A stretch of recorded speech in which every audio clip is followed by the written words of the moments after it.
마태복음 16장의 13절부터 20절입니다.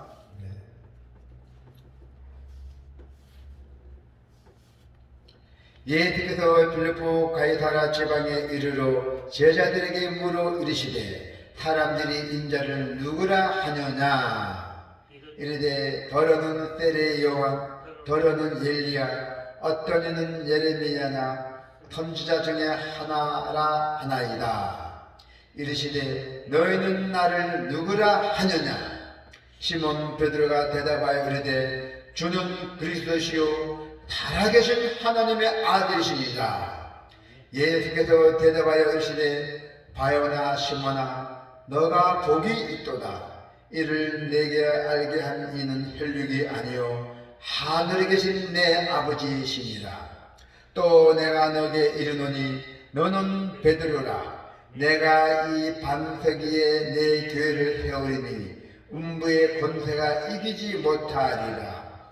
내가 천국 열쇠를 너에게 주리니 너가 땅에서 무엇이든지 매면 하늘에서도 매일 것이요 너가 땅에서 무엇인지 풀면 하늘에서 풀리리라 하시고, 이에 제자들에게 경고하사 자기가 그리스도인 것을 아무에게도 이르지 말라 하시니라. 아멘.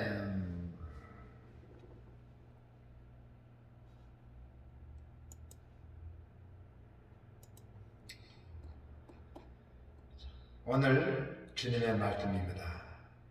세상에서 가장 복된 사람이 어느 분일까요?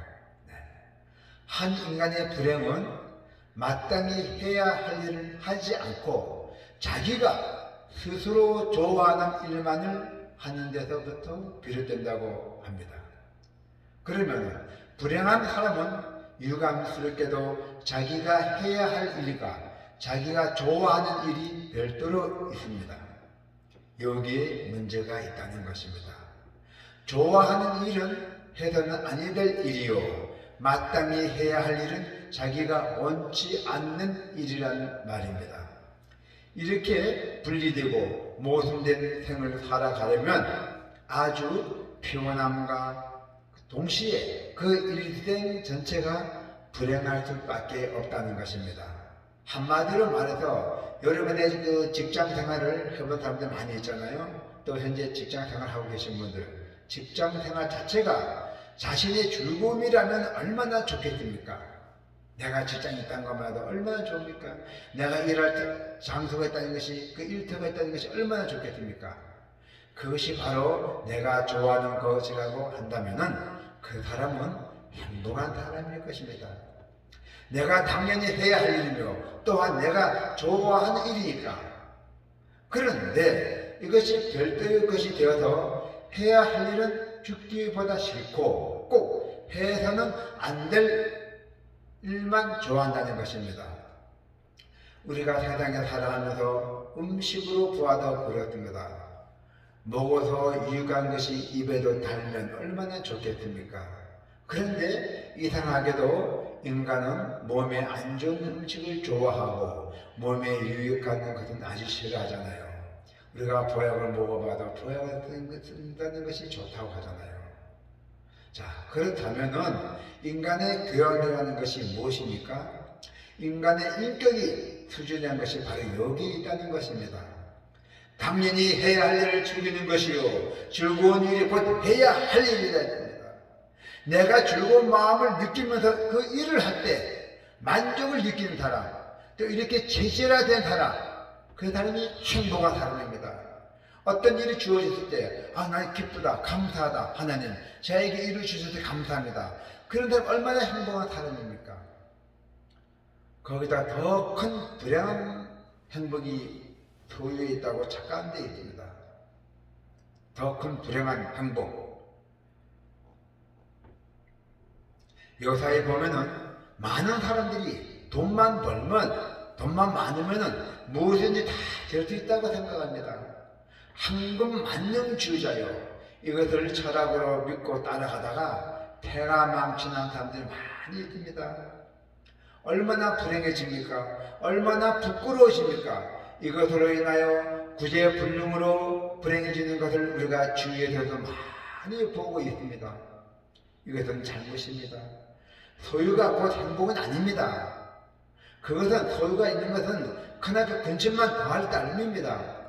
우리가 살면은 조금만 우리가 살집만 하면 되지, 너무 거대하거나 너무 강대하거나 그러면은 근처만 더한다잖아요. 이보다 더 큰 불행은 알아야 할 것은 알지 못하고 쓸데없는 것만 많이 알고 있는 사람들, 말이 많은 사람들이 마찬가지로 쓸데없이 말이 마찬가지예요. 어떤 사람은 공부를 많이 했대요. 한 20년 동안 열심히 공부했는데 정작 아무 소용이 없었대요. 그 많은 세월을 헛되게 보냈다는 것이에요. 이게 얼마나 불행한 일입니까? 사실은요, 지식이란 다 그렇습니다. 지식. 알아야 할 것만 알면 되는 것이지 쓸데없는 것을 알면 머리만 복잡해지잖아요. 그렇지 않습니까? 옛날에 기자가 주나라의 무왕으로부터 이런 질문을 받았습니다. 주나라의 무왕이 기자보고 독일은 무엇이냐 하고 기자에게 물었습니다. 그래서 기자가 무왕에게 대답합니다. 이것이 그 유명한 500에 대한 이야기입니다. 복에는 5가지가 있습니다. 첫째는 장사하는 것이요, 둘째는 부유하며, 셋째는 강력, 건강하고 평안하는 것이랬대요. 그리고 네 번째는 유호독, 독을 좋아하는 것이랬고, 5번째는 제 맹도로 살다가 편하게 맞는 인종이라고 했습니다. 자, 우리 다시 한번 생각해 봅시다. 그것이 정말 복입니까? 그렇게 살고 그렇게 죽으면 복된 사람이겠습니까? 사실은 복을 복으로 한다는 것이 중요한 것입니다. 여러분, 무엇이 복입니까? 무엇이 행복입니까? 더 큰 불행을 믿을 것을 믿지 못하는 데 있다는 것입니다. 불신이면 부지라 했잖아요. 그러므로 불행은 무지요, 깨달음이 없다는 데 있다는 것입니다. 복을 가지고 있으면서도 자기가 복인지 모르고 살아간 사람이 있대요. 그건 복이 아니잖아요. 엄청난 행복을 가지고도 있으면서도 행복을 할 줄 모르는 사람이 그건 복이 아니잖아요. 10편 49편 20절에 말씀합니다. 깨닫지 못하는 사람은 멸망하는 짐승 같도다. 사실입니다. 깨달음이 없으면 짐승과 같습니다. 결국 가장 큰 불행은 믿어지지 않는 것입니다. 꼭 믿어야 할 사람은 믿지 않고 못 믿는 사람인데 이를 맡기는 사람들, 가장 불행한 사람이에요. 아무도 못 믿는 사람들이 얼마나 불행한 사람입니까? 어쩌다가 아무도 못 믿게 되어버리는지 모르겠어요. 믿는 사람인데, 그 주위에 가까운 사람인데 귀신에 걸리지 않으면 안 되죠. 믿음이 약하니까 그래요. 나도 못 믿고 다른 사람도 못 믿고 엉뚱한 사람도 믿는 사람, 그 주위에 같이 지나가다 못 믿는 사람은 참 이상한 사람들입니다. 여기에 보면은 예일 대학의 존 도너드를 하는 교수는 사람의 마음속에 있는 두려움을 7가지로 분석했어요. 사람의 마음속에 있는 두려움을 7가지.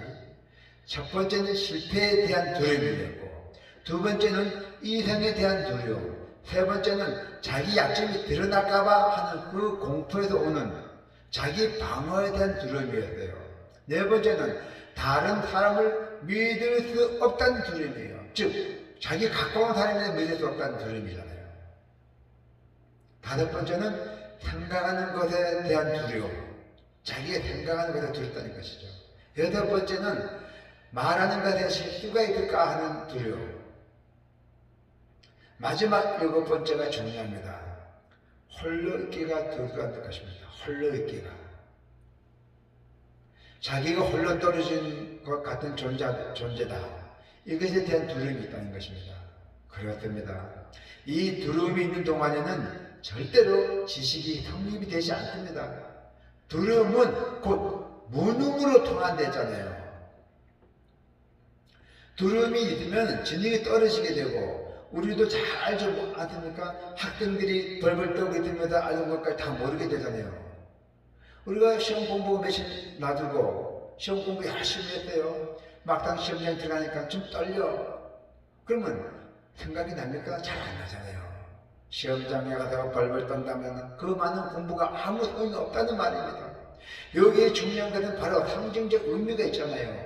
두려운 가운데 생각한 것은 반드시 실수로 돌아간다 해요. 불안한 가운데 생각은 실수로 돌아간다 해요. 모든 일을, 모든 매사에. 그래도 두려운 가운데 다르게 보았자 그건 아무 힘도 없어요. 주위에 친한 사람, 중요한 사람 믿는 게 그게 최고의 복입니다. 평안함과 고요함이 있고야 진영도 있다고 했어요. 체면도 있고 능력도 있는 것입니다. 이것은 어디에 나옵니까? 바로 믿음에서 비롯됩니다. 믿음. 우리가 주위에 있는 사람하고 같이 친한 사람하고 믿음이 더 낫지 남모르는 사람만 믿어보세요. 어떻게 되겠어요? 막말라서 우리가 좀 위험에 당겨있고 공경을 쳐야 될 때 주위에 같이 친한 사람이 그래도 한마디를 더 해주고 더 돌때 남모르는 멀리 떨어진 사람들은 해줍니까? 아니잖아요. 친척도 그렇잖아요. 먼 이웃보다도 먼 친척보다도 가까운 이웃이 낫다 했잖아요. 그게 정답이에요. 예. 내 마음의 힘, 곧 믿음이 있고서야 진행이 성립된다 했어요. 참 행복은 진리를 아는 데 있다 했어요. 참 진리를 믿는 데 있다는 것입니다. 그래서 요한복음 6장의 69절을 말씀합니다. 주는 하나님의 거룩하신 자이신 줄 믿고 알았사옵나이다. 믿었으니 그 결과를 알았다는 것입니다. 아인슈타인 박사의 그 유명한 말이 있지 않습니까? 모든 지식의 근본은 믿음이다. 믿음이 있고서야 지식이 생긴다고 했잖아요. 믿지 않으면 아무 지식도 성립되지 않는다고 했고, 곧 두려운 마음에 믿음이 흔들리는 상태에서는 아무것도 알아지지도 않고 지식이 성립하지도 않는다고 하는 말씀입니다. 오늘 본문에서 우리는 베드로의 그 유명한 신앙 고백을 듣게 되잖아요. 예수님께서 뭐랬죠? 나를 따르라 하시기에 베드로는 주님을 따랐잖아요. 내게 배우라 하시기에 베드로는 3년 동안의 주님을 동행하면서 배웠잖아요. 그는 이제 베드로는 어느 수준에서 주님을 알게 되었어요. 그래서 그의 믿음과 그의 지식은 함께 이루어진다 했어요. 참 지식은 참 믿음에서 비롯되고 참 믿음은 참 지식과 함께 이루어지고 참 지식은 참 믿음에서 비롯되고 참 믿음은 참 지식과 함께 발전하는 것이라 했어요. 그리하여 참 믿음과 참 지식 이것이 합쳐지면은 베드로는 신앙을 고백하게 됩니다. 어떻게 고백했대요? 주는 그리스도시요 살아계신 하나님의 아들이시라 했잖아요. 오늘 16절에 그렇게 고백했잖아요. 그죠?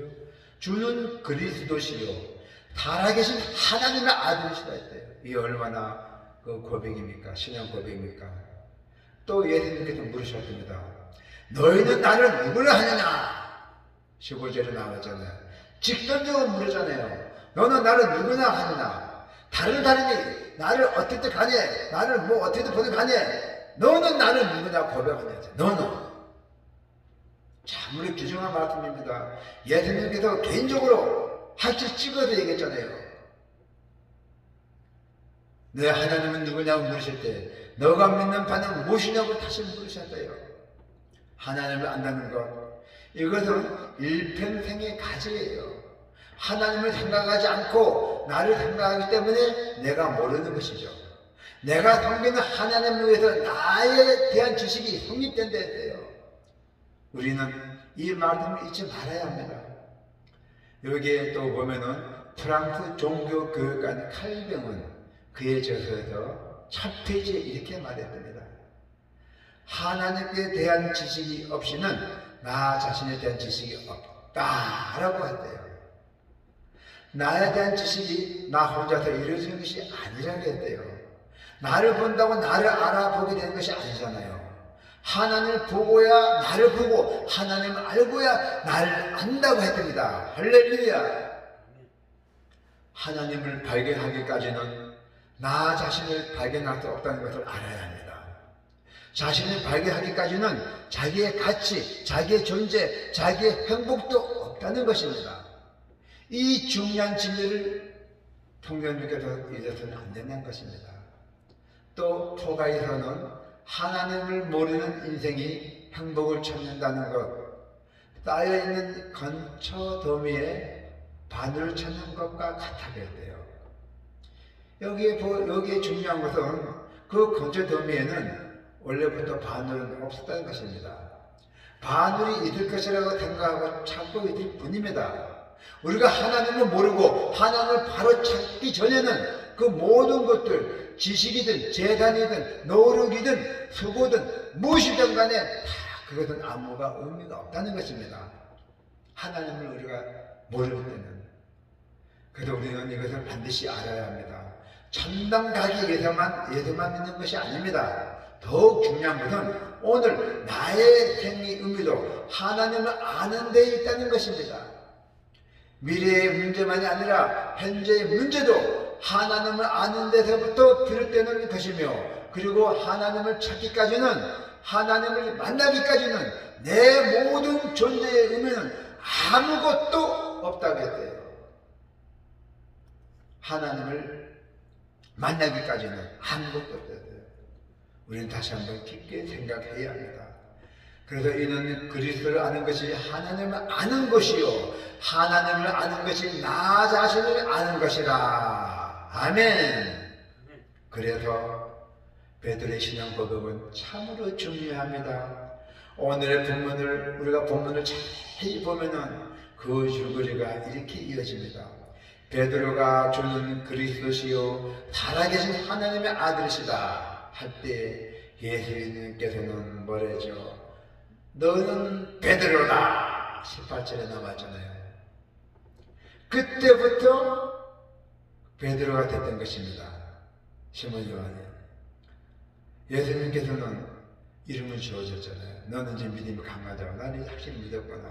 그런데 이름을 지어주었어요. 그때부터 베드로입니다. 그때부터 존재가 달라지기 시작했대요.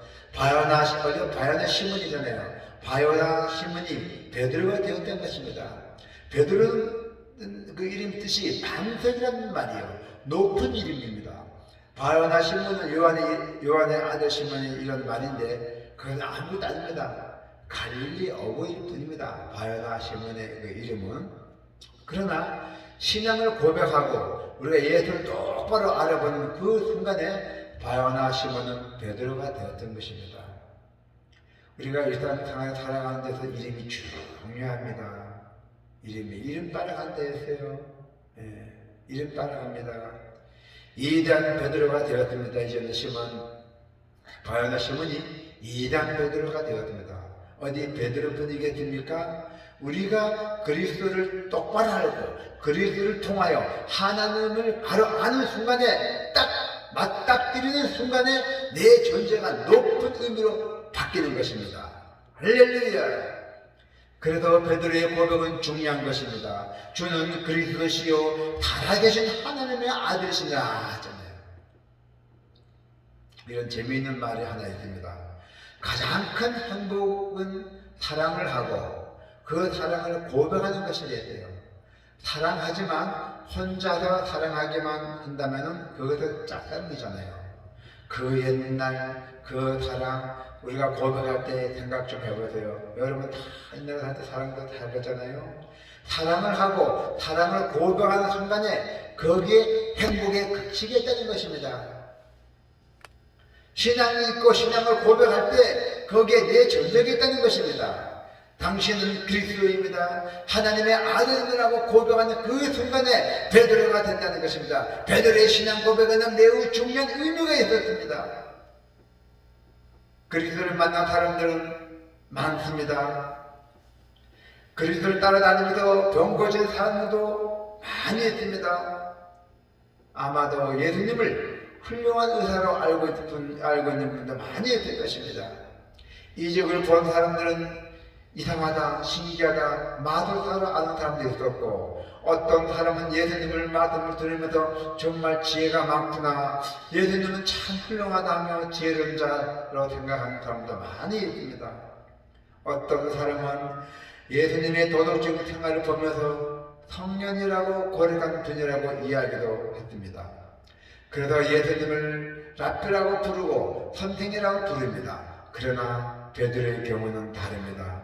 그는 예수님과 3년 동안의 동고동락을 하면서 그 행하신 수많은 이적을 보았습니다. 그러나 베드로는 이제 베드로만이 가진 새로운 인식이 되었습니다. 어떤 병자가 낫고 몇 명이 낫고 어떤 희귀한 능력이 나타나서 하는 이유가 아닙니다. 많은 이적들 그 속에서 그는 예수가 누구인지를 알기 시작합니다. 그는 서서히 예수가 누구인지를 알기를 시작합니다. 어떤 사람이 병이 나았느냐 아니라 병 고치는 분이 누구냐는 것이 아닙니다. 여기에 베드로의 훌륭한 점이 있습니다.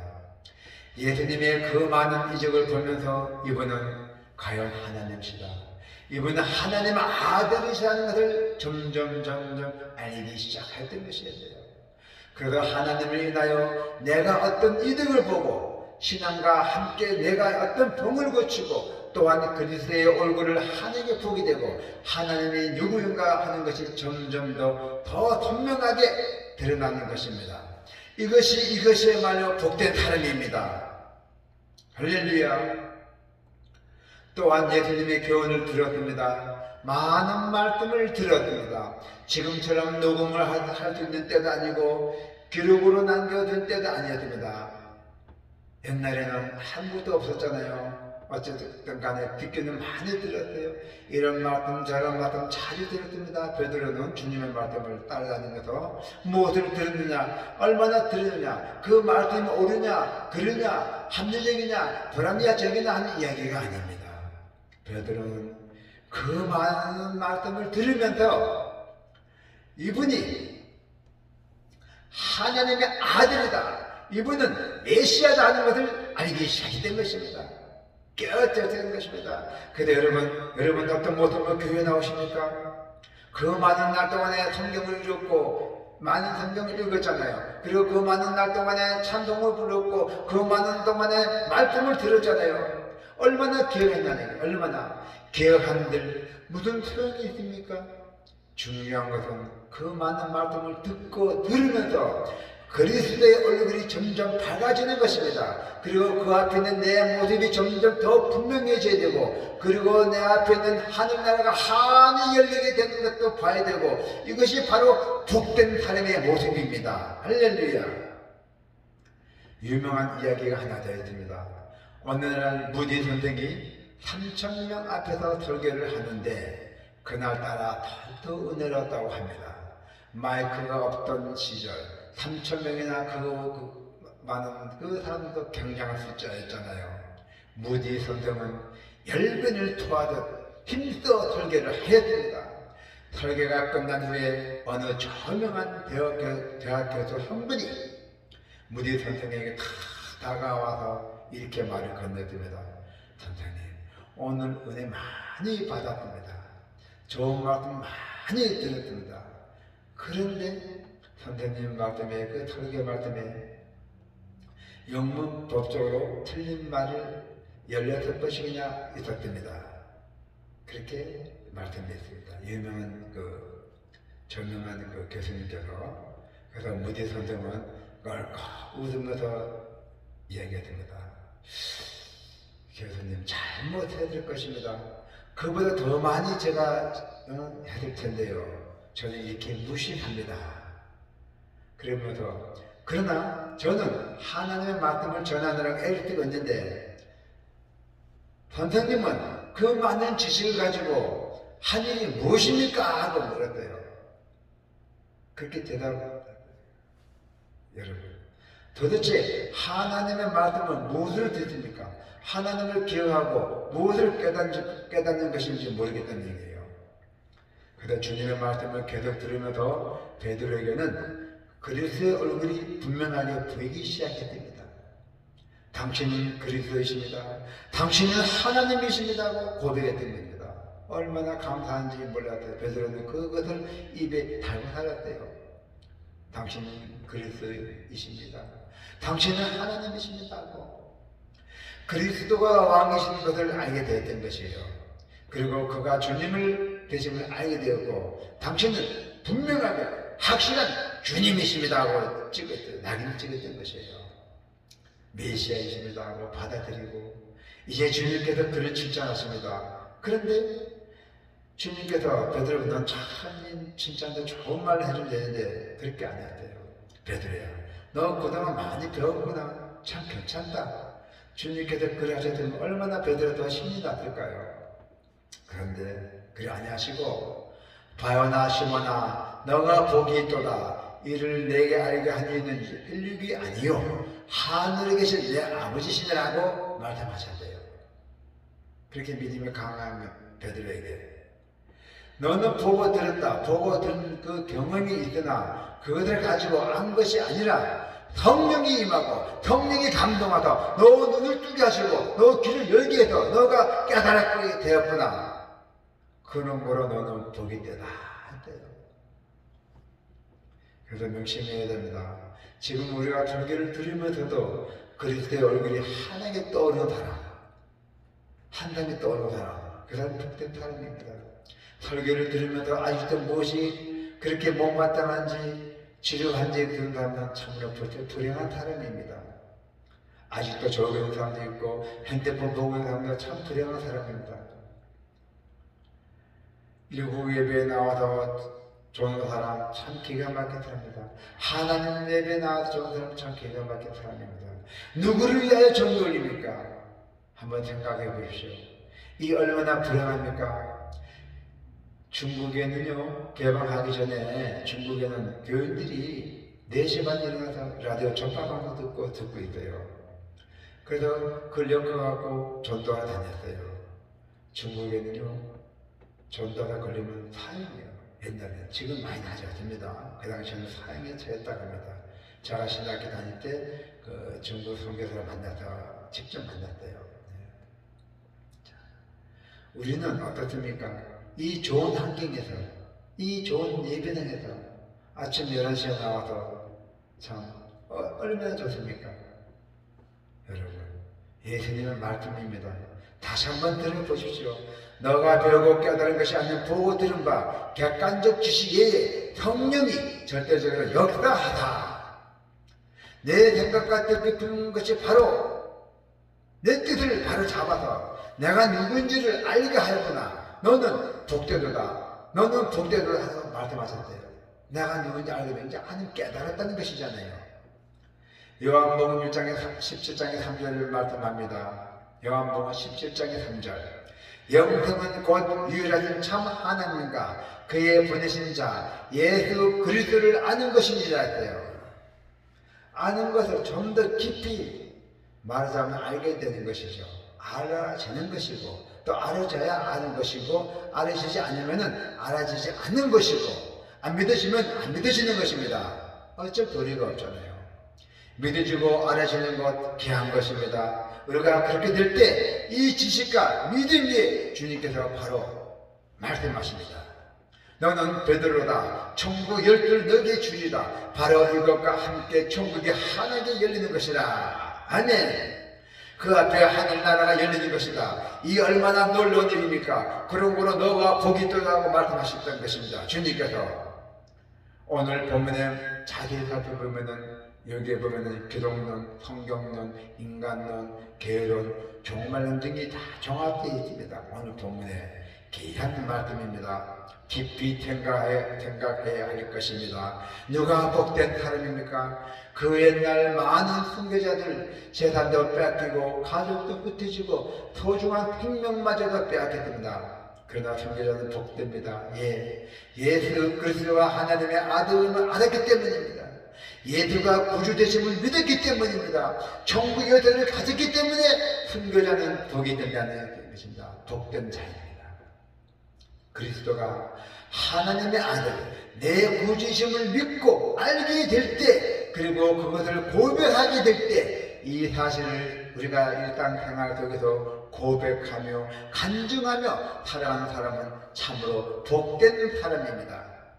우리가 어디 집회에 가게 되면 간증하는 사람 많이 있잖아요. 이 간증하는 사람도 복된 사람들이에요. 예수님께서는 보시는 복은 이것뿐입니다. 베드로야, 너는 참으로 복되도다. 너 속에 제대로 된 신앙 고백이 있기 때문이라고 말씀하셨답니다. 제대로 된 신앙 고백이 있기 때문이라고 말씀하셨고요. 우리도 베드로같이 신앙생활을 본받아 예수님의 복을 받기를 축원합니다. 아멘.